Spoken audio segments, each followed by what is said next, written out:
E aí pessoal, tudo bem com vocês? Aqui é o Matheus, seu professor de História, e nós vamos começar uma aula agora sobre a Revolução Francesa e a Era Napoleônica, né? Na última aula que está aqui a gente viu um pouco do que foi o absolutismo e o mercantilismo e como isso vai acabar contribuindo para um poder excessivo na mão dos reis, né? Que é o que vai acontecer aqui. Na última aula a gente já viu um pouco sobre Luís XIV e construiu lá o Palácio de Versalhes, né? E é lá que essa história começa, pessoal. A gente não pode pensar a história como se as coisas acontecessem de uma hora para outra. Com Luís XIV, os gastos já aumentaram, todo o imposto arrecadado ia para o luxo, né? Ele sustentava a nobreza, não se esqueça disso, né? A nobreza vai continuar aparecendo aqui. E depois disso vem o Luís XV, né, que entra numa guerra com os ingleses pelas colônias da América, né? Ele perde essa guerra, né? Então, quer dizer, gastou muito dinheiro ali, se embrenhou por um monte de batalha e guerra sempre é gasto, principalmente para quem perde, né? E depois dele vem essa figura fantástica que está presente na Revolução Francesa, que é o Luís XVI. Né? Ele casado com Maria Antonieta, a esposa dele, para vocês terem uma ideia, conhecida como Madame Déficit. O que é déficit, professor? É aquilo que quando a pessoa está devendo, graças a ela, as pessoas, o povo devia muito, ela gastava muito, né? Tem até uma frase histórica dela que diz que chegaram para ela e disseram para ela assim: Madame Antonieta, o povo não tem pão. Falou, não tem pão? Como brioche. Seria o mesmo que dizer para vocês aqui: olha, vocês não tem um salgadinho pequenininho, não tem problema, comam caviar, comam filé mignon. Pô, tá zombando da cara da população, né? Ela era muito louca, gastava tudo os tubos do dinheiro que podia, né? E a França começou a se afundar em situações complicadas. Por quê? Porque aqui, com a Revolução Francesa, no ano de 1789, lá na França também, e o Tiririca é um mentiroso, porque pior que tá fica, aconteceu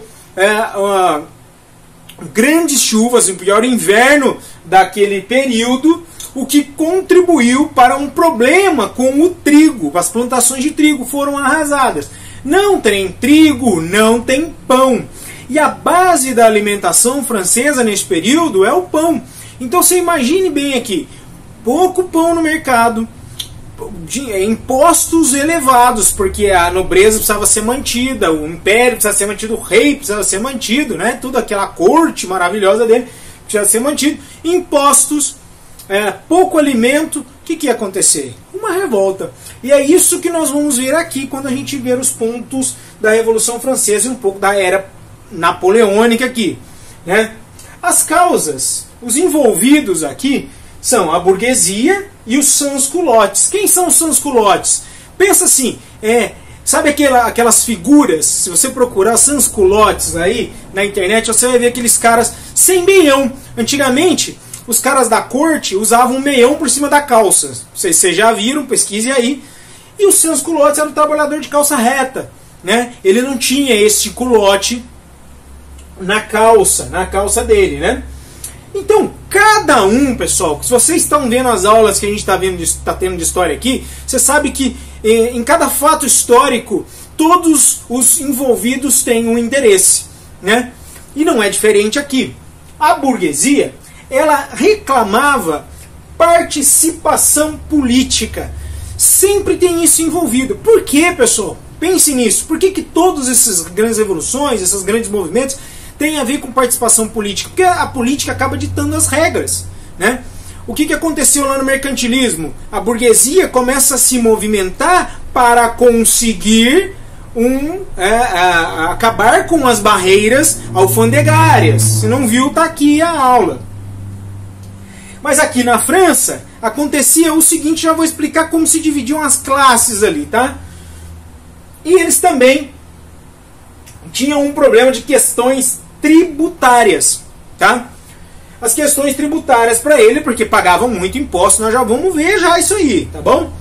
Junto com eles aqui, os sans-culottes, que são esses trabalhadores aí de calças retas, e junto com os camponeses, né, e tal. eles reclamavam a alta dos preços do alimento. Problema com fome. Conforme as coisas vão mudando, aqui você vai perceber que as classes vão mudando, os interesses também vão mudando, natural, né? Então vamos explicar para vocês por que a burguesia e os sans-culottes também reclamavam essa questão de representatividade política. Funcionava assim a política francesa, tá bom? A organização era assim. Eles tinham o primeiro estado, eles dividido por estamento. E eles tinham 3 estados, tá bom? O primeiro estado, quem era? O clero. A igreja mandava ali ainda, olha só. Aqui existia um laço muito forte com a igreja. Por quê? Porque a igreja meio que se acomodou ali na França e garantiu um pouco do seu poder. Na Inglaterra era diferente. Romperam, mas criou-se uma igreja submetida ao Estado. Quando a gente falou do anglicanismo, a gente viu isso. Aqui não. Aqui também mas a igreja era muito favorecida pelo Estado. Tanto que ela é o primeiro Estado aqui, ó. O clero, tá bom? Nessa pirâmide aqui eles são o clero. O segundo estado, a nobreza.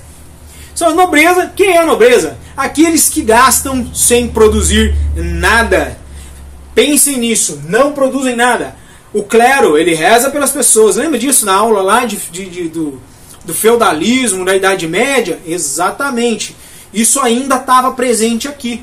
Então eles dividiam aqui, ó, o clero, a nobreza, e aqui embaixo, pessoal, o terceiro estado. Tá bom? Quem era o terceiro estado?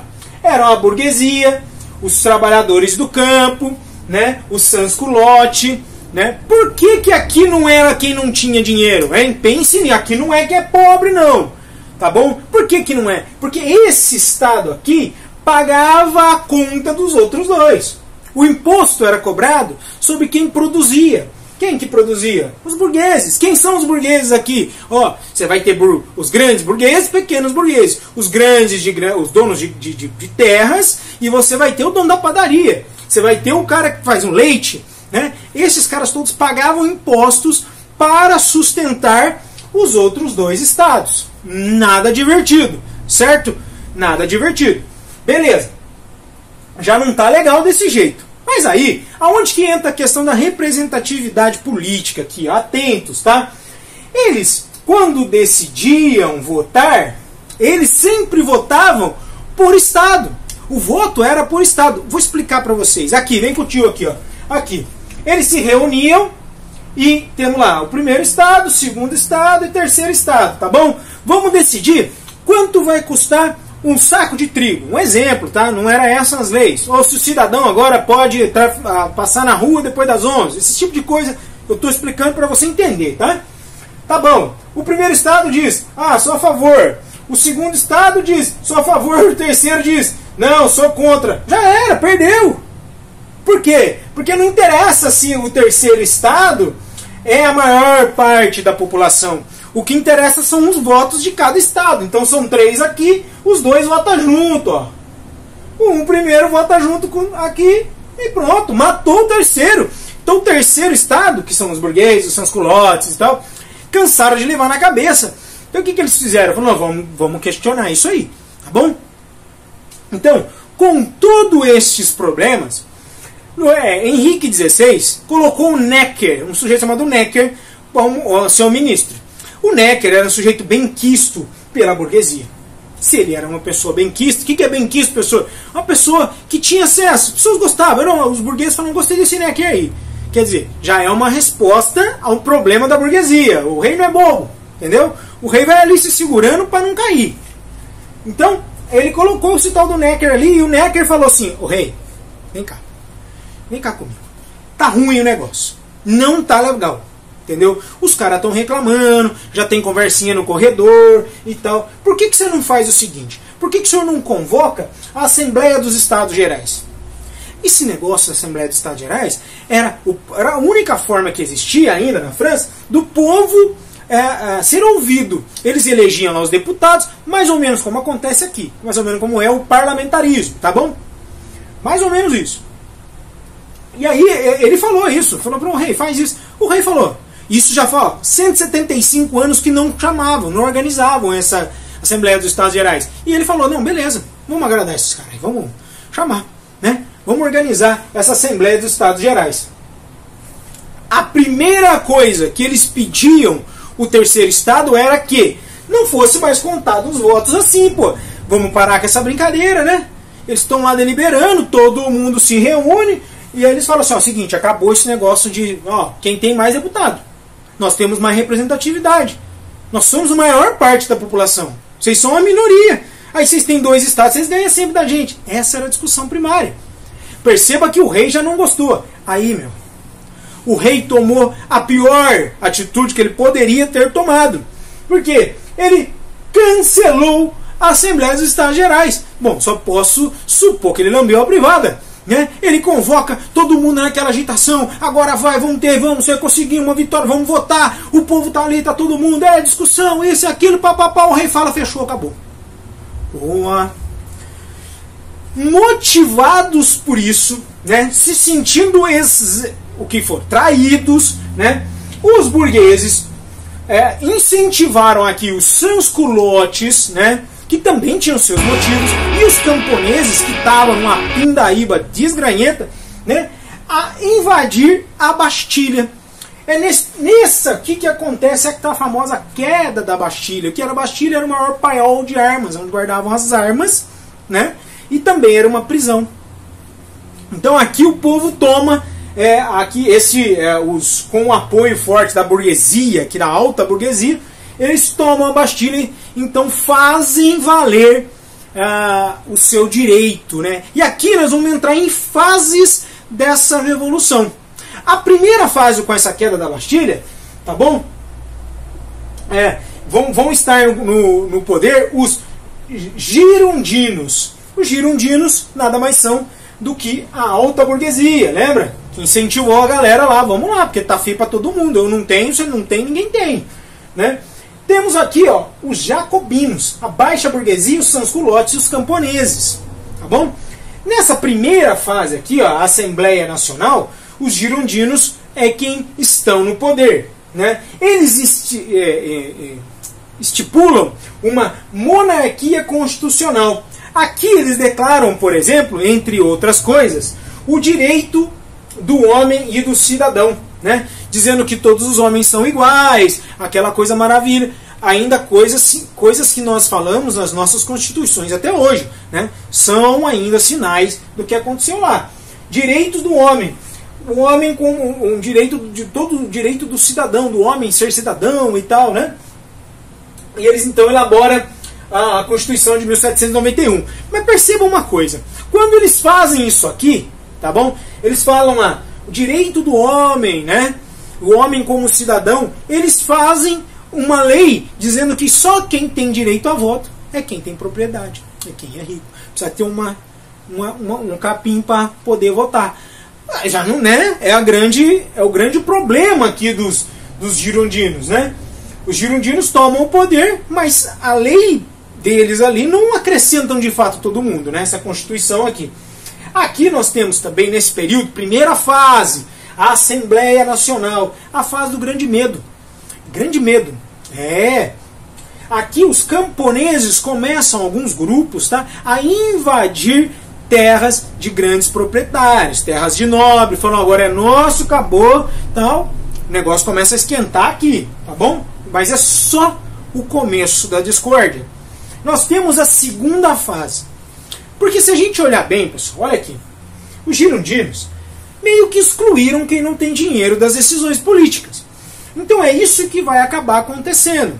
Quando as pessoas estão excluídas, aqui elas falam, pô, eles lutaram pelo direito deles e agora não querem dar o nosso direito, né? Então assim, quem vai se revoltar contra os girondinos são os jacobinos, tá bom? Aliás, vou explicar uma coisa para vocês aqui, ó. É dessa noção de girondinos e jacobinos que nasce essa noção de esquerda e direita que nós temos até hoje, tá? Vou apagar aqui para não atrapalhar muito, só para a gente ter um pouquinho de noção do que acontece aí dessas histórias de direita e esquerda, tá bom? Ah, quer dizer que eles eram comunistas? Não tem nada a ver, esquece aí, não tem nada a ver com comunismo. Isso aí são coisas que vêm depois. Aqui, ó, eles tinham lá no parlamento deles a mesa diretora, e aqui, à direita, sentavam os girondinos. E à esquerda, sentavam os jacobinos. Aqui vem a noção de que jacobinos querem uma mudança maior social, querem romper com o status, né, com o sistema e tal. E os girondinos também, né, eles estão ali, mas são, quer dizer, são os proprietários um pouco mais com um pouco mais de dinheiro aqui, os girondinos. Então aqui na segunda fase, voltando à segunda fase, os jacobinos tomam o poder. Não está legal para eles, eles tomam o poder e então eles iniciam a fase de convenção nacional. Neste período, algumas figuras vão ficar muito famosas, como são aqui Marat, Danton e Robespierre. Essa tríade aqui, esses três aqui, vão aprontar legal, né? Aqui eles estavam numa república, tá bom? Enquanto aqui, ó, na primeira fase, existia uma monarquia constitucional. Ou seja, tinha rei aqui, tá bom? Aqui tinha o rei. Aqui, não. Aqui o rei já está preso e já era, tá? E será executado. Então aqui eles têm uma república e têm a sua representatividade. O cidadão é representado ali. Então Marat, Danton e Robespierre. Marat, ele morou muito tempo no esgoto de Paris. Ele contraiu uma doença de pele e ele se banhava muito. Ele tinha um jornal chamado Amigo do Povo, tá bom? E ali naquele jornal, veja só a imprensa como era importante já, hein? Ele publicava em palavras de incentivo, reportagens para que o povo fosse à luta, né? Fosse às ruas, tá bom? Mas o que começou a acontecer, pessoal, aqui? Começou a acontecer o seguinte: Marat começava a colocar lista de traidores, supostos traidores. E todo mundo que ele colocava no jornal perdia a cabeça. Então o que aconteceu? Ó, saiu ali de fulano, tanto que ali foi a guilhotina foi nomeada de navalha nacional. Então eles matavam a setor do direito. Não, saiu no jornal, perdeu a cabeça. Entendeu? Aí o que acontece? Qual é o fim de Marat? Marat, ele recebe uma moça lá, né, enquanto se banhava, e a moça diz para ele: eu tenho uma lista de traidores. Pô, Marat, o zoinho dele brilhou, né? Falou: vou tacar no jornal e vai morrer todo mundo. Só que ela estava com maldade para ele, entregou a lista e deu uma apunhalada nele, Marat morre, né? Aí o que Danton faz? Danton faz o seguinte, ficou os dois aqui agora, né? Danton e Robespierre. Danton vira para Robespierre e fala assim: Robespierre, veja bem, cara, ficou ruim, cara, muita gente morrendo, tá? Muita gente, só para vocês terem noção de como morreu gente nessa situação aqui. Houve um período em que a França, todo esse período de revolução, a França estava sendo cercada por inimigos. Por quê? Porque, ó, rei tá perdendo cabeça, estão matando padre na guilhotina. E se a moda pega? Então a Áustria, a Prússia, os caras já estão, né, de olho. Aqui não. Aí a Áustria ali lutando contra a França, alguns jovens de Paris foram para a frente austríaca para ajudar ali na luta, né? Danton colocou, Marat colocou no jornal que eles estavam indo para a frente porque estavam querendo invadir aqui Paris, né? Para libertar os presos políticos. O que a população fez? Invadiu a prisão e matou 1000 em um dia. Os caras estavam alucinados, tava tudo louco, tudo se mexia, não olhou torto, pá, perdeu a cabeça. Depois da morte de Marat, Danton falou para Robespierre: Robespierre, tá exagerado. Vamos parar com isso, cara? Não é melhor a gente dar uma segurada nesse negócio? Robespierre falou assim: olha, cara, você, é verdade, cara. Robespierre parou, olhou, cortou a cabeça de Danton, mandou matar Danton. Veja só que o negócio já está se perdendo, matou o próprio colega. Então quer dizer, aqui Marat já foi, Danton também já foi, sobrou Robespierre. Só que Danton tinha amigo, cara. E quem tem parça não fica a pé. Os amigos de Danton foram atrás de Robespierre, fizeram o que com Robespierre? Fizeram o quê? Fizeram o quê? Exatamente, cortaram a cabeça do Robespierre. Então, na prática, esse movimento se engoliu. O movimento jacobino se engoliu completamente, né? Esses caras estavam tão alucinados, a ruptura deles com o sistema era tão grande, tão violenta, que eles fizeram a Constituição do ano 1. né? A Constituição do ano 1, eles mudaram o calendário. Tanto que aqui, quando a gente for ver o 18 Brumários aqui, ó, Brumário é um mês que eles colocaram. Eles inventaram um calendário novo. Perceba só, colocaram Mahat lá no começo como uma das divindades. Loucura, cara. Os caras bateram a cabeça. E nessa fase acontece a fase do terror. Assim, na primeira fase, fase do medo. Tava lá os camponeses. Nossa terra é nossa, sem terra, galera. Aqui não. Aqui é fase do terror. Tem uma frase de um sujeito francês aí, 1729, ele disse a frase que a França só será livre de fato quando o último imperador for enforcado na tripa do último padre. Veja só, isso é antigo, hein? 1729. Isso aqui acaba acontecendo ali nos anos 1790 e tralalá. Tá bom? Aí, com ele se engolindo, tá bom? O que o Girondino faz? Girondino tá olhando. Ele falou, tá se matando? Se mata mesmo. Girondino se alia aqui. Apoia, né? Apoia, toma o poder e cria o diretório. Eles se organizam ali com a presidência dos girondinos. O que acontece aqui? Tá bom? Um sujeito chamado Grac Babeuf, ele faz uma revolução dos iguais. Essa revolução dos iguais, ela é um passo bem distante do que hoje a gente pode pensar, ou um tempo atrás a gente pode pensar, um socialismo utópico. Ele pregava uma sociedade sem classes sociais e sem propriedade privada. E o girondino, que tem sua terra, que lá o Sans-Culotte, até o Sans-Culotte falou, não, peraí, porque eu tenho né? Eu não quero que acabe com isso não. Aí os girondinos, eles apoiam um sujeitinho baixinho, barrigudinho, mas arretado, chamado Napoleão Bonaparte. Isso aí. E ele vai, nesse golpe do 18 Brumários, olha aqui, Brumário é um mês já viajado dos caras aqui. Trocaram aqui então o calendário. Nesse mês aqui, no 18 Brumário, Napoleão toma o poder, né? Centraliza o poder, desfaz essa revolução dos iguais de Grac Babeuf, e ele então cria um consulado. Consulado que é nos mesmos moldes do Império Romano, né? Da época dos cônsules. Aqui em 1799. Aqui termina com esse consulado, com este golpe dos 18 Brumário, aqui dado por Napoleão, apoiado pela burguesia, pelo girondino, pela alta burguesia. Ele toma o poder e essa revolução se aquieta. Tá bom? Aqui vai acontecer o seguinte: Napoleão declara imperador da França.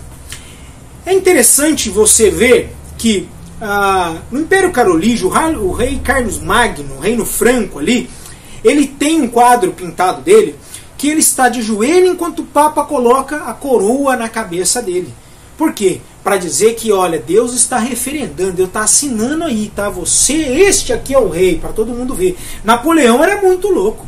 Napoleão, ele era pirado. O que ele fez? Tem um quadro.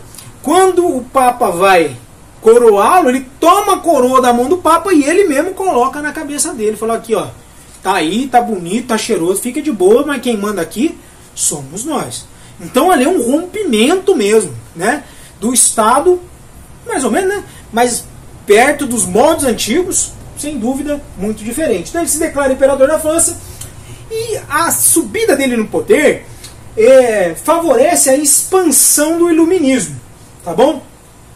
Aqui vai nascer o despotismo esclarecido. Por que favorece a expansão do iluminismo? E o que tem a ver esse despotismo esclarecido? Porque é o seguinte, as ideias iluministas que a gente viu na última aula, elas estavam tomando conta, né? Tanto que chegam aqui no Brasil, nas várias revoluções que aqui tivemos, nas conjurações, vão para os Estados Unidos e auxilia na independência americana, né? Então, dos moldes para isso.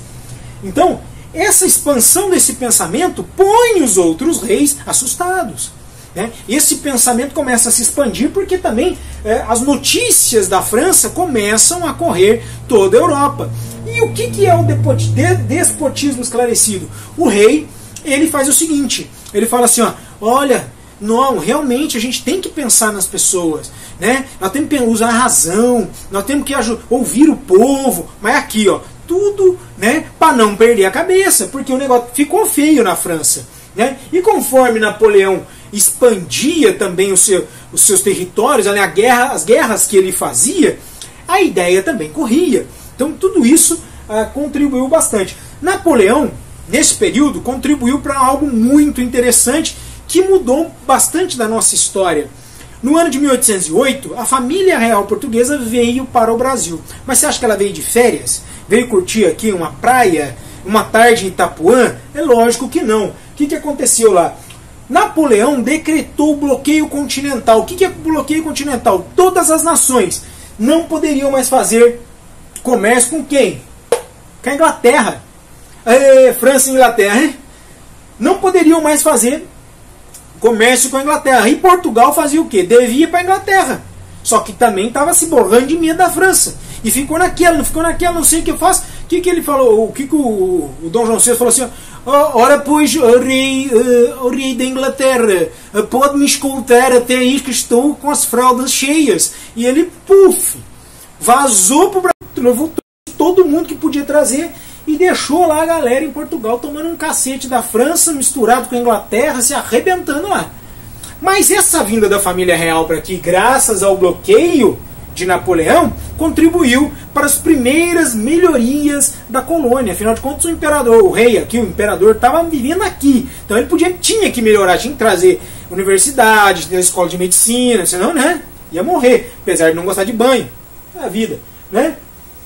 Aqui também o que fica marcado é a campanha da Rússia, quando ele mata porque ele quer, né, cara? Ele foi para a Rússia para tentar fazer uma campanha militar, morreu um monte de soldado de frio e de fome, né? Isso aqui enfraqueceu bastante o exército de Napoleão.